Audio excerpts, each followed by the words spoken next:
ND news India में आपका स्वागत है। आकाशवाणी की तरफ से 26 अप्रैल को होने वाले प्रधानमंत्री नरेंद्र मोदी के मन की बात के 100वें प्रसारण कार्यक्रम के दौरान महत्वपूर्ण विषयों पर चर्चा होगी, जिसके चलते दिल्ली में आयोजित उद्घाटन समारोह में केंद्रीय गृह मंत्री सहित कई गणमान्य अतिथि भी शामिल होंगे। इस कार्यक्रम में यमुनानगर के गांव हाफिजपुर के मधुमक्खी पालक किसान सुभाष कंबोज को भी निमंत्रण भेजा गया है। इस बारे जानकारी देते हुए मधुमक्खी पालक किसान सुभाष कंबोज ने बताया कि प्रधानमंत्री के मन की बात कार्यक्रम में वे पिछले वर्ष 27 मार्च को हिस्सा बने थे, जिसमें प्रधानमंत्री ने उनके कार्य की प्रशंसा की थी और आत्मनिर्भरता के क्षेत्र में आगे बढ़ने के लिए प्रोत्साहित किया गया था। प्रधानमंत्री कार्यालय की तरफ से दिल्ली में किए जा रहे भव्य कार्यक्रम में शामिल होने के लिए उन्हें 4 दिन के लिए मेहमान बनने का निमंत्रण पत्र मिला है, जिसको लेकर उसका परिवार और गांव के सभी लोग उत्साहित हैं। उन्होंने कहा कि यह उनके लिए सम्मान और गर्व की बात है कि उन्हें प्रधानमंत्री के कार्यक्रम में शामिल होने का मौका मिला है। उन्होंने कहा कि 26 अप्रैल से लेकर 29 अप्रैल तक दिल्ली के कर्तव्य पथ, राष्ट्रपति भवन, प्रधानमंत्री कार्यालय, लाल किला, राजघाट, महात्मा गांधी संग्रहालय आदि का भ्रमण कराया जाएगा। वहीं 30 अप्रैल को हरियाणा राज्यपाल भवन में आयोजित होने वाले 100वें मन की बात एपिसोड की स्क्रीनिंग समारोह में भी शामिल होने का मौका मिलेगा। उन्होंने कहा कि देश के प्रधानमंत्री द्वारा साधारण किसान को भी मान देना उनके जीवन की एक विशेष उपलब्धि है, जिसे शब्दों में बयान नहीं किया जा सकता।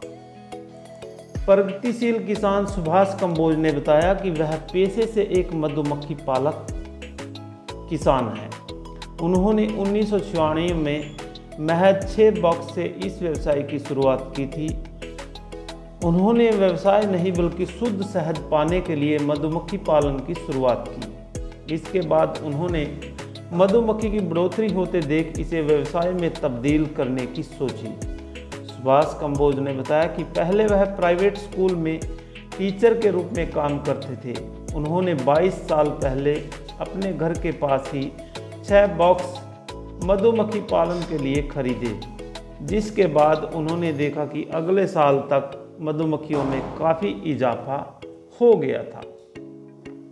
सुभाष कंबोज ने बताया कि जब उन्होंने इसे व्यवसाय के रूप में अपनाया तो इससे अच्छी आमदनी होने लगी और हरियाणा सरकार की मदद से उनका अच्छा खासा काम चल गया।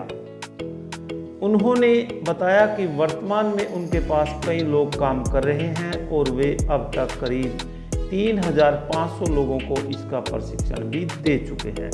उन्होंने बताया कि वह 26-27 तरह का शहद तैयार कर रहे हैं। युवाओं को प्रोत्साहित करते हुए उन्होंने कहा कि वे किसी भी काम को छोटा न समझें।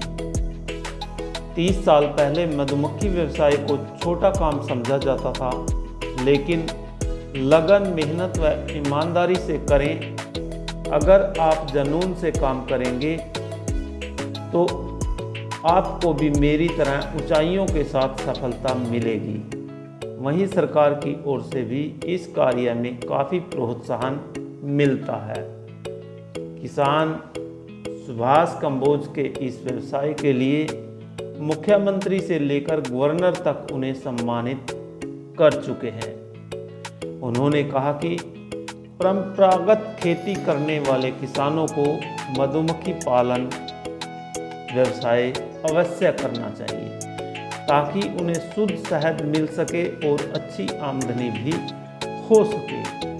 उन्होंने बताया कि जब से उन्होंने यह व्यवसाय शुरू किया है, उनकी अच्छी खासी आमदनी हो रही है और करोड़ों का टर्नओवर हो गया है। मैं यही कहूँगा कि पहले तो मुझे वैसे विश्वास नहीं हुआ था जब मुझे फ़ोन आता है और मुझे लेटर व्हाट्सअप किया जाता है, लेकिन फिर जब मैंने विश्वास हुआ तो मुझे मेरा खुशी का ठिकाना नहीं था। और मैं बहुत खुश हूँ कि प्रधानमंत्री ने एक छोटे से गांव में रहने वाले एक छोटे से किसान को भी अपना मेहमान बनाया है, वो भी 5 दिन के लिए। ऐसा क्या खास वजह है जो आपको बुलाया गया है? मैं 2 बार पहले भी प्रधानमंत्री जी ने अपने मन की बात में मेरे जिक्र किया है।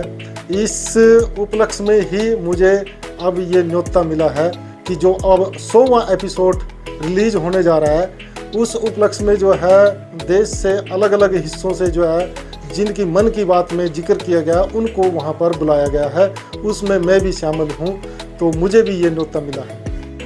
जो हमारे को अभी शेड्यूल मिला है उसी हिसाब से जो मोटा शेड्यूल है उसमें हमें 25 तारीख को दिल्ली में जाना है। फिर अगले दिन जो 100वां एपिसोड है उसकी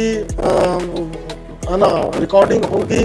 तो फिर वहाँ पर हमारे को अलग अलग जगह पे भी घुमाया जाएगा, चाहे वो लाल किला है, प्रधानमंत्री संग्रहालय है, प्रधानमंत्री हाउस है, यहाँ तक कि राष्ट्रपति भवन है और जो राजघाट है और इसी तरह लाल किला है। तो ये अलग अलग जगह पे हमारे दिल्ली दर्शन भी कराए जाएंगे।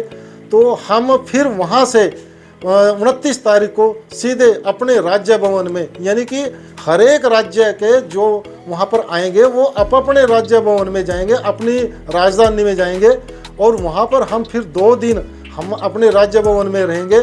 तो वहाँ पर राज्य भवन में एक मन की बात की स्क्रीनिंग होगी, तो वहाँ भी 2 दिन का प्रोग्राम है। क्या वजह है?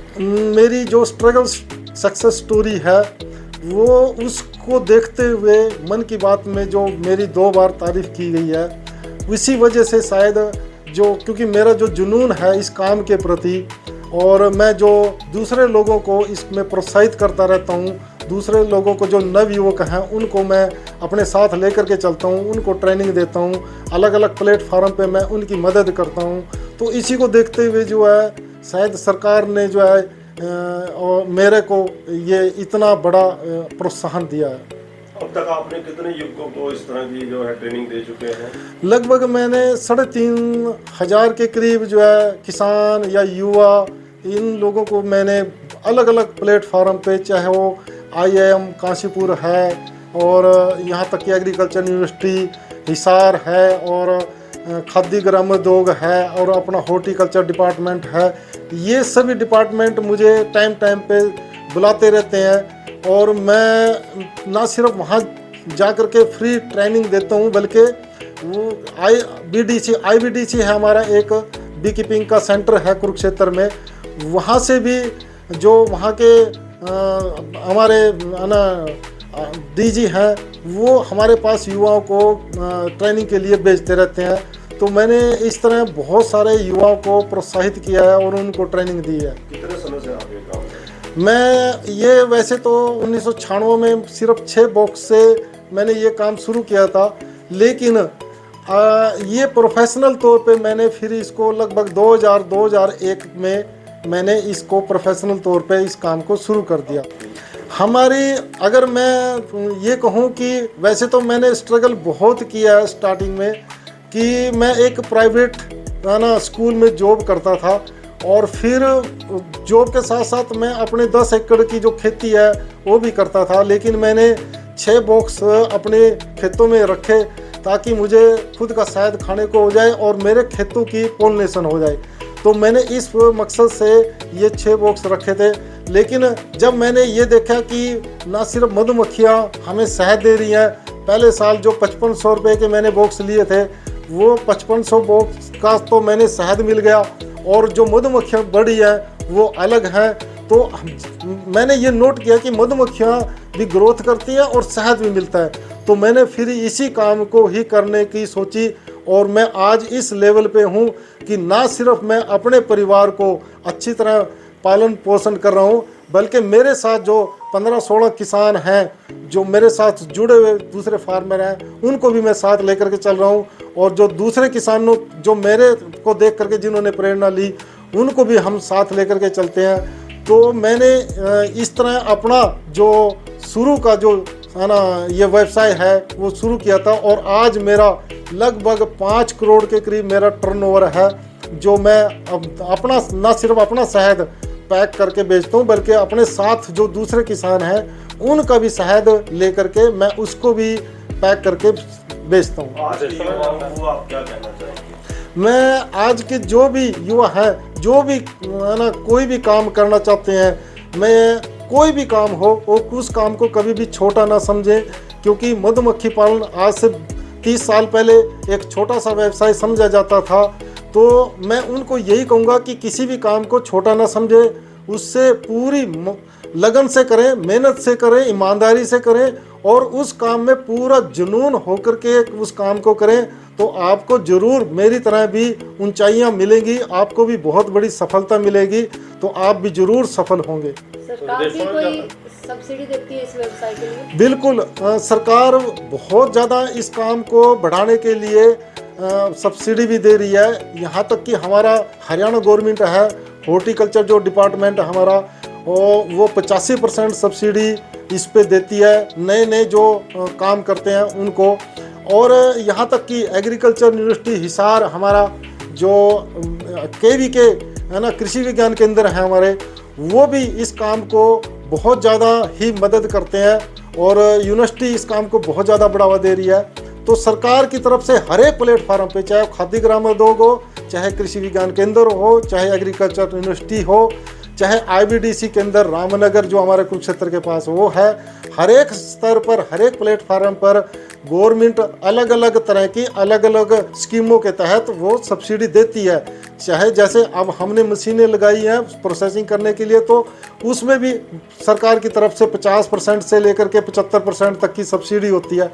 तो ऐसे हर एक इस काम को करने के लिए बहुत सरकार की तरफ से बहुत ज़्यादा प्रोत्साहन दिया जा रहा है। तो कहाँ सप्लाई होता है? हम अपने शहद को फिल्टर करके पूरे हिंदुस्तान में इसकी सप्लाई करते हैं, और हम न सिर्फ ये अब शहद ही, बल्कि हम दूसरे भी वैल्यू एडिशन प्रोडक्ट भी तैयार करके, चाहे वो मुरब्बे हैं, गुलकंद है, या विनेगर है जिसको सिरका बोलते हैं, इनको भी तैयार करके जो है इनकी भी सप्लाई जो है हम देते पूरे हिंदुस्तान में।